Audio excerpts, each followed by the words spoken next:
उसमें बच्चे कैसे पैदा हुए, कैसे बढ़े और किस तरीके से उन्होंने पूरी दुनिया पे रूल किया।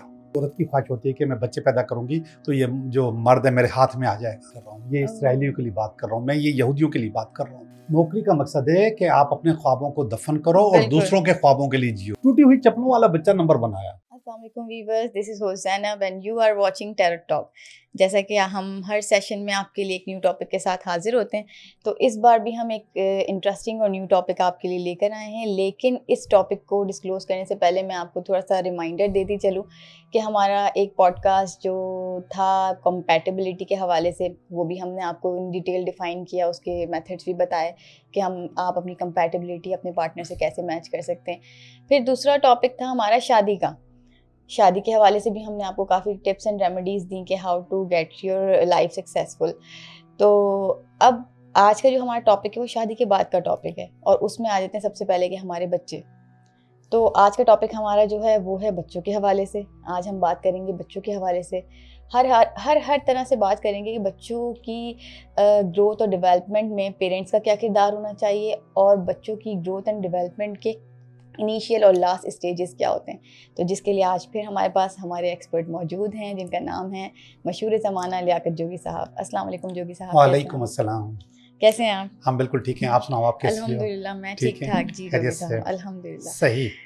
जोगी साहब, आज का जैसे कि मैंने टॉपिक डिस्क्लोज़ किया है और टॉपिक है हमारा बच्चों के हवाले से, तो आज हम आपसे जानना चाहेंगे बच्चों के हवाले से कोई टिप्स और रेमेडीज़ और इस तरह की कुछ चीज़ें आप हमें बताएं कि जिससे थोड़ा घर का माहौल थोड़ा शांति में चेंज हो जाए, क्योंकि बच्चों की वजह से माहौल बहुत डिस्टर्बिंग रहता है। स्पेशली पेरेंट्स के लिए ये एक चैलेंज होता है कि पहले तो बच्चों को उनके सही गोल्स और चीज़ों को लेके उनके साथ चलना, और उनके गोल्स उन तक वो अचीव भी करें। बच्चों में वो हर चीज़ आनी चाहिए जिसके लिए एक अच्छी पर्सनालिटी बनाने के लिए वो उन्हें इतने फेसेस फेस करने पड़ रहे होते हैं। तो उसको लेके और उस हवाले से आप हमें कुछ बताएं। ठीक है, मैं आपको बताता हूँ, बहुत ज़्यादा बताता हूँ, कम नहीं बताता। ठीक है। तो असल में बच्चों की वजह से प्रॉब्लम्स नहीं है। क्यों? प्रॉब्लम्स पेरेंट्स की वजह से हैं। अभी जो मैं आपसे रिसर्च डिस्कस करने वाला हूँ, उस रिसर्च में आप देखेंगी कि हमारे बच्चों की खराबी में या निगहदाश्त अच्छी न होने में सबसे बड़ा जो किरदार है वो पेरेंट्स का है। वो कैसे? अभी बताता हूँ। मैं एक ऐसे शख्स का नाम लूंगा जिसने 3 साल इस पे काम किया। ठीक है। और उस बंदे का नाम है स्टीफन कैरोलन। ये जो इन्होंने एक ऐसे मुल्क में वो काम किया जो कि दुनिया पे रूल करता है। 70% जो मसनूआत हैं वो उनकी हैं। दुनिया में सबसे ज्यादा नोबेल प्राइज उनके हैं। बैंकिंग इंडस्ट्री में बहुत आगे, मेडिकल इंडस्ट्री में बहुत आगे, एग्रीकल्चर में बहुत आगे, इवन वाटर मैनेजमेंट में उनसे ज्यादा आगे कोई हो ही नहीं सकता। तो एक ऐसा मुल्क जो पूरी दुनिया को रूल करता हो, उसमें बच्चे कैसे पैदा हुए, कैसे बढ़े और किस तरीके से उन्होंने पूरी दुनिया पे रूल किया। और उनकी वो पता है कितने हैं? कराची का चौथा हिस्सा, इतना छोटा मुल्क है। ओह, कौन सा मुल्क है? बता दूंगा। 60 लाख 65 लाख के करीब उसकी आबादी है टोटल। अच्छा। लेकिन पूरी दुनिया को चलाते हैं। ठीक है।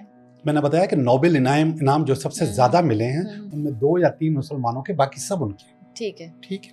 तो स्टीफन ने वहां पे जाके काम किया, उसने देखा कि ये माएँ बच्चे कैसे पैदा करती हैं और उनकी कैसे तरबियत करती हैं कि वो पूरी दुनिया को रूल करते हैं। तो पता चला कि जैसे ही वो कंसीव कर लेती हैं तो वो मैथमेटिक्स की प्रैक्टिस करती हैं अपने शौहर के साथ बैठ के।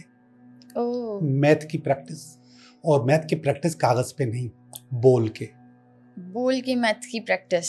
हाँ, और दोनों मिलके उस पर डिस्कस करते हैं। अच्छा, मैथमेटिकली आप ज्यादा मतलब यूज कर रहे होते हैं अपने, वो दिमाग ज्यादा चलता है। ठीक है। और उनका ये मानना है कि हम जो कुछ कर रहे हैं, जो खा रहे हैं, जो बोल रहे हैं, वो सब हमारे बच्चे के ऊपर असरअंदाज हो रहा है। ठीक है। ठीक है। तो मैथ की प्रैक्टिस करते हैं। ठीक है। जबकि हमारे बच्चे के पास, हमारी माँ के पास क्या होता है? सास के ताने, शोहर की चीखें, बिल्कुल, नमक ज्यादा हो गया, नमक कम हो गया। मतलब ये तो पूरा कॉन्सेप्ट ही चेंज हो गया, ये उलट हो गया। अच्छा, और वहां पर वो लोग ये नहीं कहते कि हमने, मेरी सास की ख्वाहिश है कि मैं बेटा पैदा करूं, या फिर मैं उसकी अपनी औरत की ख्वाहिश होती है कि मैं बच्चे पैदा करूंगी तो ये जो मर्द है मेरे हाथ में आ जाएगा, मेरे पास ज़्यादा, ये सोच नहीं होती उनके पास। जो सोच होती है, स्टीफन बताता है, वो ये होती है कि मैंने इस कौम के लिए एक बेहतरीन इंसान पैदा करना है। Oh really? ये तो इस सोच से अगर बच्चे पैदा होंगे तो जाहिर सी बात है बच्चे भी फिर उसी तरह के ही होंगे। और उनकी खुराक मैं आपको बताऊं, उनकी खुराक खजूर, दूध, बादाम और मछली, ये माँ की खुराक होती है। वाओ। तो इस खुराक के साथ वो बच्चों को पैदा करती है। और फिर स्टीफन ने क्या किया कि स्टीफन ने वो सारी रिसर्च कंप्लीट करने के बाद 3 साल रिसर्च की उसने। ठीक है, रिसर्च कंप्लीट करने के बाद वो अमेरिका गए वापस, और फिर उन्होंने वहां के बच्चों पर रिसर्च की। अब जरा सुनिएगा, स्टीफन कहता है कि अमेरिका के बच्चे उस मुल्क के बच्चों से 6 साल पीछे। अब अमेरिका के बच्चे उस मुल्क के बच्चों से 6 साल पीछे हैं, तो अब हमारा अंदाजा कर लो कि हम कितने साल पीछे होंगे। अमेरिका के बच्चे 6 साल पीछे, तो हमारा तो कोई हाल ही नहीं होगा। अब मुझे ये बताइए, इसमें बच्चों का क्या कसूर है? बच्चों का तो कोई कसूर नहीं हुआ, हमने उनकी तरबियत इसी तरीके से नहीं की है। और तरबियत का मैं बताऊं आपके पास, उन लोगों के पास वीडियो गेम्स नहीं है। हाँ एग्जैक्टली, आजकल के बच्चों को स्क्रीन से इतनी अटैचमेंट है, इतनी अटैचमेंट है कि आप उनको टीवी की स्क्रीन हो, मोबाइल की स्क्रीन हो, उन्हें स्क्रीन चाहिए। आप उनको स्क्रीनिंग देख ही नहीं सकते, सोच ही नहीं सकते कि बच्चे के हाथ में मोबाइल चला जाए या स्क्रीन चला जाए। आजकल जो मदर्स हैं वो ये काम करती हैं कि भाई अपना काम करने के लिए बच्चों को मोबाइल स्पेशली दे देती हैं कि भाई आप कार्टून्स में लग जाओ, जान छूट जाएगी। और जान छूट जाएगी। बहुत सारी चीजों में माएँ ऐसा करती हैं। अब मैं बता रहा हूँ दूसरी चीजों में क्या करती हैं। अच्छा, अब मैं आपको बताऊँ, वो लोग बच्चों को 400 साल 500 साल पुरानी चीज सिखाते हैं। अब मैं आपको पूछें क्या है वो? क्या चीज है? तीरंदाजी। वो बच्चों को तीरंदाजी सिखाते हैं, वो शूटिंग सिखाते हैं, हॉर्स राइडिंग कह सकते हैं, एक्सरसाइज करवाते हैं, ये चीज काम करते हैं। बहुत अच्छी चीज है ये तो। और हम बच्चों के साथ क्या करते हैं? हम उसको कहते हैं गोलमेज कॉन्फ्रेंस पढ़ो, 14 नुकात पढ़ो। इस किस्म की चीज करते हैं। और मैथ पढ़ाते हैं वो लोग। स्टार्टअप सेटअप का नाम सुना है आपने? सुना होगा। नहीं, मैंने नहीं सुना। जब हम कोई नया आइडिया देते हैं, नई चीज देते हैं, तो उसको स्टार्टअप सेटअप कहा जाता है। अच्छा, उस हिसाब से बोल रहे हैं। हाँ ठीक है। 90% दुनिया के स्टार्टअप सेटअप वही मुल्क देता है। 90%। नाम क्या है? बता रहा हूँ। मैं नाम इसलिए नहीं बता रहा हूँ कि हमारे पे या आप पे या मुझ पे ये स्टैम्प नहीं लग जाए कि हम इसराइली एजेंट हैं। तो क्या वो उससे बिलोंग करता है? जी, ये ज्यूज के लिए मैं बात कर रहा हूँ, ये इसराइलियों के लिए बात कर रहा हूँ, मैं ये यहूदियों के लिए बात कर रहा हूँ। अच्छा। 90% स्टार्टअप सेटअप, 70% दुनिया की जो इकोनॉमी उसको कंट्रोल, 70% ही मल्टीनेशनल प्रोडक्ट उनके हाथ में। सही बात है। और वो स्टार्टअप सेटअप के लिए लोग बच्चों को वो फंड्स देते हैं कि आप तैयार करो। और जो पढ़ने वाले लोग होते हैं ना, जैसे किसी को शौक है मैं डॉक्टर बनूंगा, तो उसको डॉक्टर बनाने के बाद भी फंड देते हैं कि अपनी हॉस्पिटल खोलो। रियली? यस। ये तो बहुत अच्छा है। वो लोग नहीं कहते कि जाके जॉब करो। जॉब के लिए तो बच्चे पैदा ही नहीं करते वो लोग। हम लोग जॉब, हम पढ़ाई सारी जॉब के लिए करते हैं, काम के लिए करते हैं कि हमें जॉब मिल जाए। बिजनेस के लिए नहीं करते, बिजनेस के लिए नहीं करते, एक अच्छा इंसान बनने के लिए भी नहीं करते। तो आपको शायद इल्म है, मालूम होगा कि मैं खुद पढ़ाता हूँ। हाँ जी बिल्कुल। तो मैंने क्लास में लोगों से, बच्चों से पूछा, ऐसे लोग जिनके अपने घर हैं वो हाथ ऊपर करें। अच्छा। तो वो 5, 10, 40, 45 लड़कों की क्लास में 5-10 लोगों ने हाथ ऊपर किए। और बाकी जिन लोगों से मैंने कहा कि आप बाकी लोगों के, उन्होंने बोला अपने घर नहीं, किराए के घर पे रहते हैं। कि बाकी 40 के करीब बच्चे जो थे वो किराए पे रहते थे। अब मैंने इनसे पूछा कि जो किराए वाले लोग हैं उनके वालिदैन क्या करते हैं, तो पता चला वो जॉब करते हैं। और जिनके अपने घर है उनसे पूछा आपके वालिदैन क्या करते हैं, बोला बिजनेस करते हैं। ऐसे ही है बिजनेस। आप नौकरी से अपना पहला ख्वाब आपका अपना घर होता है, बिल्कुल, वो भी पूरा नहीं कर सकते। ऐसे ही है, नहीं ख्वाब आप नौकरी से हम ख्वाब नहीं पूरे कर सकते। नौकरी से ब्रेड एंड बटर चलता है। जस्ट नौकरी का मकसद है कि आप अपने ख्वाबों को दफन करो और दूसरों के ख्वाबों के लिए जियो। बिल्कुल ऐसे ही। ठीक है। तो हम बात कर रहे थे इस वक्त ज्यूज के बच्चों की, कि वो किस तरीके से अपने बच्चों को लेकर चलते हैं। और अमेरिका के बच्चे उनसे 6 साल पीछे हैं, तो हम कितने साल पीछे हैं खुद अंदाजा कर लें। अब हमने जो बच्चा पैदा करना है उस वक्त हमारी, अच्छा, सुकून जो है ना माँ को देना, वो अब पूरी फैमिली का पार्ट बन जाता है कि ये एक बहुत ही ज़बरदस्त किस्म का काम करने वाली है। ये खातून एक कौम का होनहार पैदा करने वाली है। exactly. अब आप इसको तंग नहीं करेंगे। बिल्कुल। वो म्यूजिक सुनती है, ये चीज तो हमारे अंदर है ही नहीं। मैं वही तो कह रहा हूँ, सास के ताने सुन सुन के मर जाती है वो बच्चे पैदा करने वाली। अपने ससुर की चीखें, अपने सास के, अपने शोहर की चीखें, और इसके अलावा नमक ज्यादा है कम है, तुम्हारे यहाँ ये होता है हमारे यहाँ ये होता है, इन्हीं कहानियों में उसकी जिंदगी गुजर जाती है। अब वो जो चीख चीख के पढ़ती है मैथ, उसका बच्चा वो जो चीख चीख के बातें सुनती है उसके बच्चे में फर्क होगा। बिल्कुल होगा ना। एग्जैक्टली ठीक है। और फिर मैंने आपको क्या कहा कि बच्चों को वो लोग सबसे ज्यादा तीर अंदाजे सिखाते हैं, शूटिंग सिखाते हैं, हॉर्स राइडिंग सिखाते हैं। अब नहीं, ये जबरदस्त चीज, हमारे पास इससे ज्यादा अच्छी चीज थी जो कि हमने खत्म कर दी है। क्या? हमारे पास इससे बहुत बेहतरीन चीज थी। क्या? Street games. अब स्ट्रीट गेम्स में मैं आपको बताऊं, आप क्या समझती हो, गुल्ली डंडा कोई कम काम है? नहीं, वो तो मतलब अब तो उन गेम्स की तरफ कोई जाता ही नहीं मैं क्या समझ, गुल्ली डंडा का मकसद क्या, आपने लकड़ी को उड़ाया हवा में और हवा में उसको निशाना बना के मारा, और उसके बाद आप कैलकुलेशन भी करते थे 1 2 3 कि आप कितना जीते, मैं कितना जीता। और उसके अलावा एक और गेम थी, उसको कहते थे कंचे होते थे। ठीक है। अब हाँ, ये कंचे सम्राट कि आपको अपने अंदाजे से वो चीज अपने आप को शूट करनी थी, खत्म हो गई।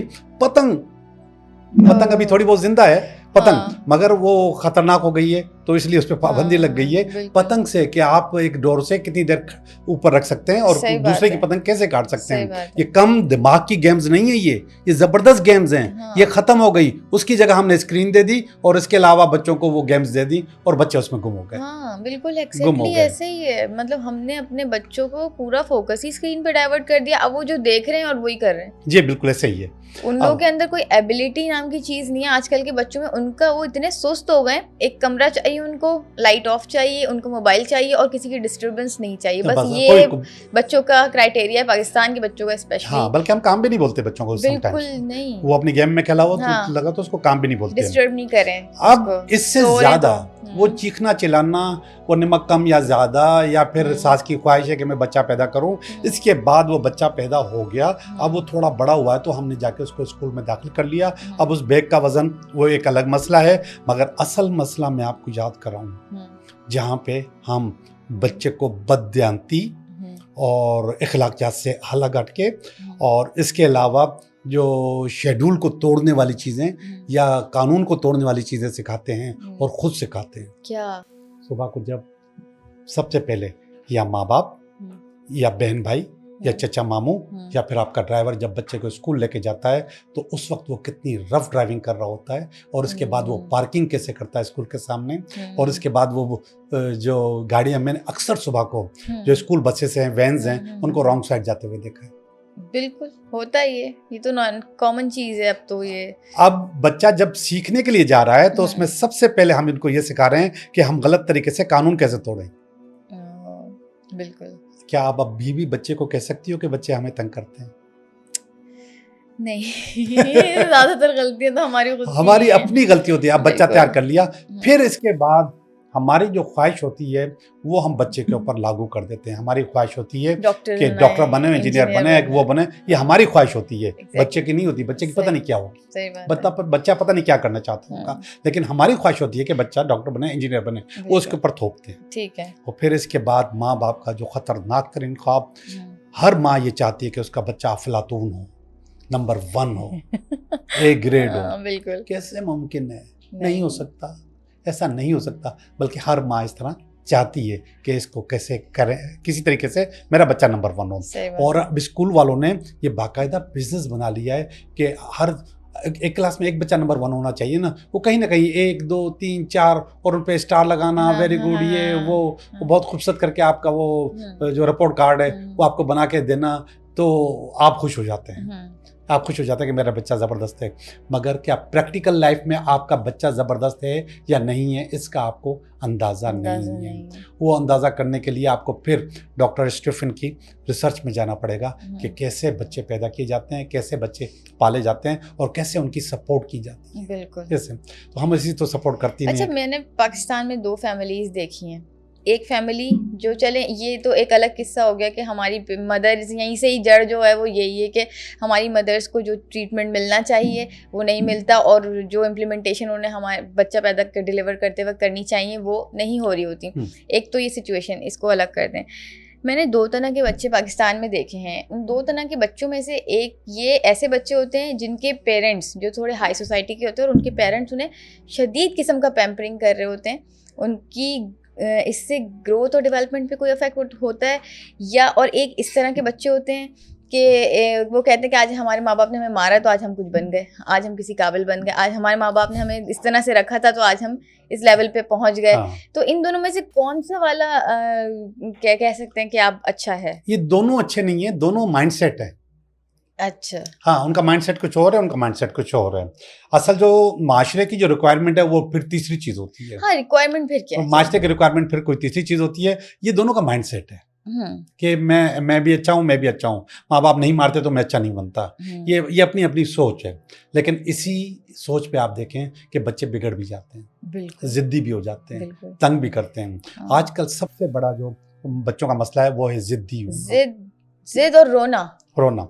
अच्छा, अब रोना जो है ना वो बच्चों का नहीं है, रोना माँ बाप का है। आपने खुद अभी कहा कि जैसे ही आप कोई काम करने लगती हैं तो आपने मोबाइल बच्चे के हवाले किया और अपने काम में लग गई। बिल्कुल। अब वो बच्चा, अब आप उससे मोबाइल छीने वो रोएगा, बिल्कुल। आप उसको न दें वो रोएगा। बिल्कुल। और दूसरी बात है, अब मैं फूड में आऊँ, खाना खाने में या दूसरी चीज़ों में बच्चे के पास लेके जाओ वो फौरन मना कर देगा। आप अभी क्या साहब सोच सकती हो कि आप अपने बच्चे को भिंडी खिलाओ? नहीं, मैं बिल्कुल खिलाऊंगी। मैं तो ऑर्गेनिक, नेचुरल ऑर्गेनिक फूड ज्यादा लोग नहीं खिलाते। हाँ। बच्चे खाते ही नहीं, भिंडी नहीं खाएंगे, करेले नहीं खाएंगे, जंक फूड, हाँ, बर्गर, पिज्जा, और आप अंदाजा करें जैसे ही वो बोलेगा कि मैंने ये नहीं खाना, फौरन ऑर्डर जाएगा कि उसके लिए कोई चिप्स मंगवा लो, फ्राइज मंगा लो, कोई बर्गर मंगा लो, कोई ना कोई चीज मंगा लो। ठीक है, तो अब बताइए बच्चे को खराब कौन कर रहा है? पेरेंट्स।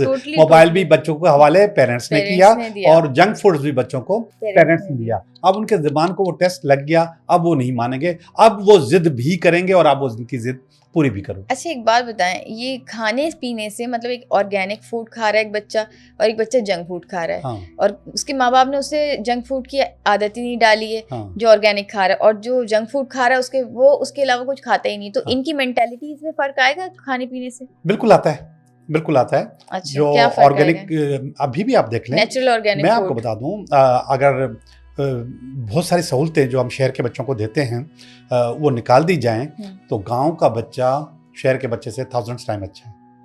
सहूलतों, हाँ, अकल में, चीजों में, ताकत में, पावर में। जी, वो जो ऑर्गेनिक जो आप नाम ले रही है ना, उसने इतना खाया है कि उसका दिमाग उसी हिसाब से डेवलप हुआ है। अच्छा, उसके वो ऑर्गन्स भी स्ट्रांग होते हैं, ऑर्गन, उसके मसल्स वगैरह चीजें हैं और उसका स्टेमिना। आपने अभी पिछले दिनों देखा कि एक बच्चा इस्लामाबाद में पुलिस की जो दौड़ हो रही थी सिलेक्शन के लिए, उसकी चप्पलें टूटी हुई थी मगर वो नंबर 1 था। नंबर 1 था वो। कहाँ का था वो? इस्लामाबाद में हो रही थी। अच्छा। दौड़ हो रही थी बच्चों की, जो पहली दौड़ में थे वो नंबर 1 आया। अच्छा। और उसको टूटी हुई चप्पलों वाला बच्चा नंबर 1 आया। अब आप मुझे तस्वीर करें, क्या आप अपना बर्गर बच्चा जिसको आप जॉगर लेके देते हैं, जिसको आप, क्या वो आ सकता है? नहीं आ सकता ना। और जबकि मैंने आज जिस कौम का जिक्र किया, जिस रिसर्च का जिक्र किया, उसमें सबसे ज्यादा काम ये सिखाए जाते हैं। अच्छा, आप मुझे बताएं, आपने अभी जो रिसर्च की बात की है कि हम मतलब इसी तरह से काम सिखाए जाते हैं, अब यहाँ तक तो प्रोसीजर हो गया, बच्चे तो अब इस तरह के ही आ रहे हैं, सारे बच्चे ही। अब वो हमारी तो जो आजकल की मदर्स हैं वो चीज़ फॉलो नहीं कर रही, ना कर रही हैं। वो कुछ या तो ओवर पोसेसिव हो जाती हैं और कुछ जो होती हैं बिल्कुल मतलब ऐसे ही बच्चों को छोड़ा हुआ है और जब दिल चाह रहा है कर रहे हैं। तो आप मुझे कुछ रियलिटी बेस्ड ऐसा बताएं कि क्या क्राइटेरिया होना चाहिए बच्चों को सीधा रखने का, चलाने? अब तो हो गए पैदा। देखें, आपने खुद ही क्राइटेरिया खराब किया है, अब आप उसको सही कर सकते हो। या मैं बता देता हूँ, एक छोटा सा इलाज है नफ्सियाती, उसका नाम है ADHD। ठीक है, ADHD। वो यहाँ पर कराची में भी बहुत सारे इदारे हैं जिस पे उस पर काम कर रहे हैं। ओके। और मैं आपको बता दूं, मेरे 3 बच्चे हैं और तीनों में कोई प्रॉब्लम नहीं है। ठीक है। कोई ऐसे नफ्सियाती नहीं है, कोई पागल नहीं है, कोई ऐसी हरकतें नहीं करते। मगर मैंने ADHD ट्रीटमेंट तीनों का करवाया हुआ है। कैसे, कहाँ से हो रहे वो इदारे हैं कराची में। और अगर आप मेरे से रब्ता करेंगे तो फिर मैं आपको बता दूंगा कहाँ पे। एक इदारा तो उसमें क्या मतलब क्या ट्रेनिंग दी जा रही है, क्या ट्रीटमेंट है वो ट्रीटमेंट इस तरह काउंसलिंग है, काउंसलिंग है, साइकोलॉजिकल आपको दे दी उन्होंने, छोटे छोटे पजल्स आपको दे दिए बच्चे को। ओके ठीक है। ये और किस एज की है ये काउंसलिंग? ये मेरे ख्याल में 8-9 साल तक के बच्चों को। अच्छा, ठीक है, या 10-12 साल तक की होगी, मुझे नहीं होगी, आप उनसे रब्ता करेंगे तो बता देंगे। आप आज भी ADHD कराची लिखेंगे तो आपको पता चल जाएगा। ठीक है। आप बच्चों को पजल्स दे दिए उन्होंने, और उसके बाद कहा कि इसकी स्टोरी बना के दो मुझे। उन्होंने मुख्तलिफ तस्वीरें दे दी। अब बच्चों ने वो तस्वीरें देखी हो कि एक स्टोरी बना के दे दी। सही। वो जब डॉक्टर उसकी वो स्टोरी पढ़ता है, उसको पता चल जाता है उसके साथ क्या प्रॉब्लम है। हर बच्चा अपनी स्टोरी लिखता है, खुद लिखता है, खुद लिख रहा है कि ये स्टोरी मैंने वो पजल्स बना के वो उसको वो ये दिलचस्प भी होता है, अच्छा भी लगता है उनको। वो तो यहाँ पे इदारे हैं जो कि इस पे काम कर रहे हैं। नफसियाती तौर पे हम जो काम कर सकते हैं, छोटे बच्चे जो कि सो जाते हैं जबरदस्त तरीके से। अब आपने उसकी एक नेगेटिविटी पकड़ ली कि ये बच्चा बदतमीजी करता है, बड़ों के साथ बदतमीजी करता है। फर्ज करें, मैं एक छोटी सी चीज बता रहा हूँ। अब माँ ने क्या करना है, एक छोटी सी बात उसके जहन में डालने के लिए छोटी सी स्टोरी बनानी है पेपर पे, 2-4-5 लाइनों की, इससे ज्यादा नहीं। सही। रात को जब बच्चा सो जाए, उसके तकिए के नीचे नहीं, उसके सराहने जाके बैठ जाए माँ। ओके। ठीक है। अब फर्ज करें बच्चे का नाम है ज़ेब, उसको बोले ज़ेब मैं आपकी अम्मी। एक दफ़ा खामोश हो गई। ज़ेब मैं आपकी अम्मी। 2 दफ़ा खामोश हो गई। ज़ेब मैं आपकी अम्मी। खामोश हो गई। और उसके फ़ौरन बाद कहा, अगर आप मुझे सुन रहे हो तो पहलू बदलो। बच्चा पहलू बदलेगा नींद में। कितने इयर्स तक के बच्चों की बात हो रही है? जो बच्चे घोड़े बेच के सोते हैं, चाहे वो शोर हो। अच्छा, शोर भी बदल लेगा? हाँ। अब मैं करवाने क्या जा रहा हूँ आपसे, मैं आपके उस बच्चे के सबकॉन्शियस में एक नया मैसेज डालने वाला हूँ, जो कि वो 2 लाइनें 3 लाइनें उसकी माँ ने पहले से लिखी हुई हैं। ठीक है, कि बच्चा बेटा ये बात बुरी बात है, बड़ों को बदतमीजी नहीं करते या जवाब नहीं देते, ये बात करनी है छोटी सी। ये किसी भी उसकी बदतमीजी पे, किसी भी उसकी गलती पे उसको वो आप लाइन बना सकते हो। वो लाइन बनाई, लाइन बहुत मुख्तसर होनी चाहिए, बहुत बड़ी कहानी नहीं होनी चाहिए, बहुत मुख्तसर। जब वो पहलू बदले तो समझो कि आप कनेक्ट हो गई उसके लाशऊर से। ओके। बदतमीजी लाशऊर के अंदर होती है, शऊर के अंदर नहीं होती। वो आदत बन चुकी होती है। आपने वो वाली चीज निकाल के ये वाली चीज इंसर्ट करनी है। ओके। ठीक है। अब आपने उसको कहना है कि बेटा बदतमीजी नहीं करते, ये बुरी बात है बड़ों के साथ। It's like a hypnotism. Hypnotism तो आपको बैठे बैठाए भी कर सकते हैं, बैठे बैठाए भी कर सकते हैं। हाँ, जागते हुए भी कर सकते हैं, आपको सुला भी सकते हैं। तो हिप्नोटिज्म नहीं है। तो आपने उसके ये बात कही और इसके बाद आप वहां से आ गई। ये प्रैक्टिस कम से कम 3 दफा करें। बच्चे के जहन से वो बदतमीजी निकल जाएगी। मोबाइल छुड़वाना है एकदम। आप यही बात आप उनके लाशोर में डाल दें। लेकिन उसके लिए आपको पहले से तैयारी करनी पड़ेगी कि आप मोबाइल की जगह उसको क्या देने वाली है। स्टडीज में ध्यान नहीं लग रहा ना। अब स्टडीज में ध्यान न रखने की भी बहुत सारी वजूहत है। सबसे ज्यादा स्क्रीनिंग, सबसे ज्यादा स्क्रीनिंग। हाँ, वो आपका ध्यान नहीं लगाएगा स्क्रीनिंग में, मगर इसमें भी लग सकता है। मैं आपको जितनी टिप्स दे रहा हूँ ये फेंग शुई की टिप्स हैं। अच्छा। ओके। वास्तुशास्त्र इसका हिंदी नेम है और फेंग शुई इसकी जापानीज नेम है इसका। अच्छा। आपने बच्चे को जो चीज पढ़ानी है, टेबल पे सिर्फ वही किताब होनी चाहिए, दूसरी कोई चीज नहीं होनी चाहिए। ओके, ताकि माइंड डाइवर्ट ना हो। हाँ, और 2 सेकंड में होगा जिसमें मोबाइल भी नहीं होगा, टीवी भी नहीं होगा। ठीक है। और दूसरी बात है कि टेबल की भी, पढ़ाई के टेबल की अपनी एक साइड होती है। ठीक है। आप वेस्ट की तरफ उसकी टेबल रखेंगी। वेस्ट की तरफ? हाँ, वेस्ट। उसका फेस वेस्ट की तरफ हो। उसका फेस वेस्ट की तरफ टेबल रखी हुई हो और उसका फेस भी वेस्ट की तरफ हो। ठीक है। अब वहां पे अगर कोई खिड़की विड़की है तो वो बंद होनी चाहिए, उसके ऊपर पर्दा होना चाहिए। ठीक है। अब वेस्ट की तरफ टेबल लगाएं। हाँ, और एक और चीज मैं बता दूं, आप जहां पर भी बच्चे को बिठाएंगे पढ़ाने के लिए, उसके ऊपर भीम ना हो। भीम समझती हैं आप? हाँ, वो जो आई बीम एच बीम होते हैं। जी। हाँ, डलते हैं जो। ठीक है।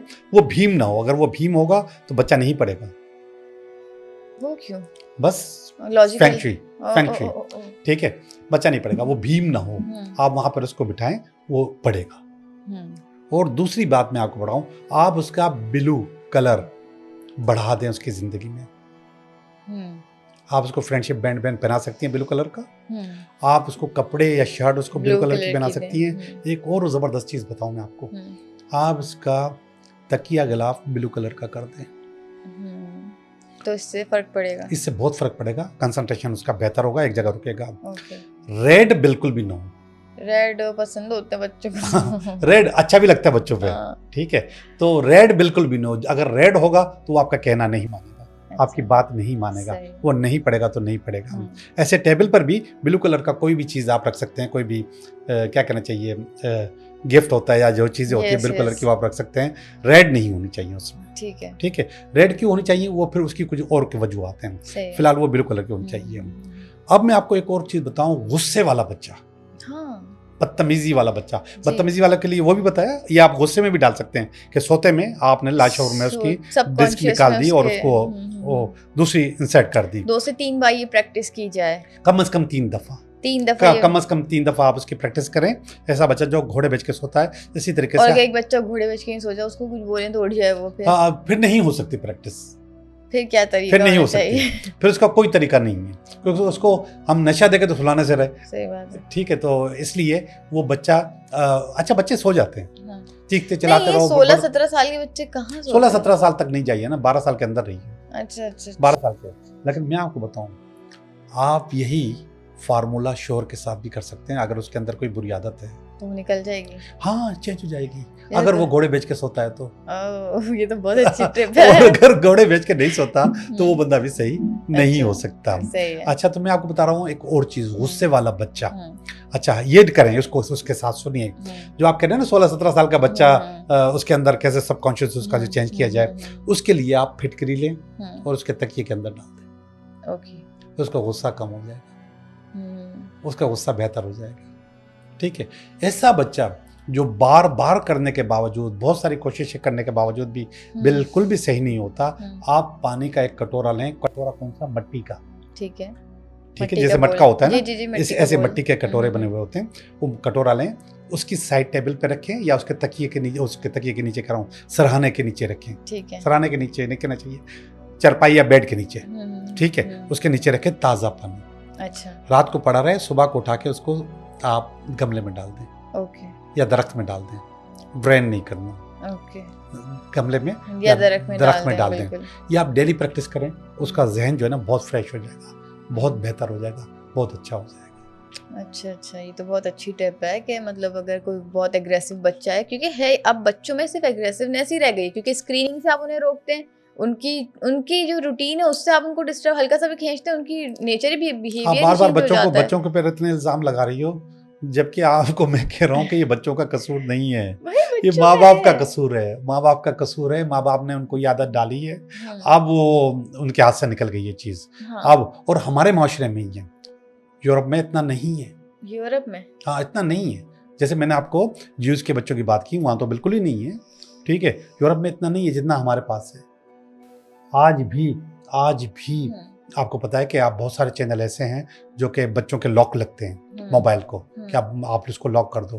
मुझे ये बताएं कि आप अपने बच्चों के लिए लॉक लगाती हैं?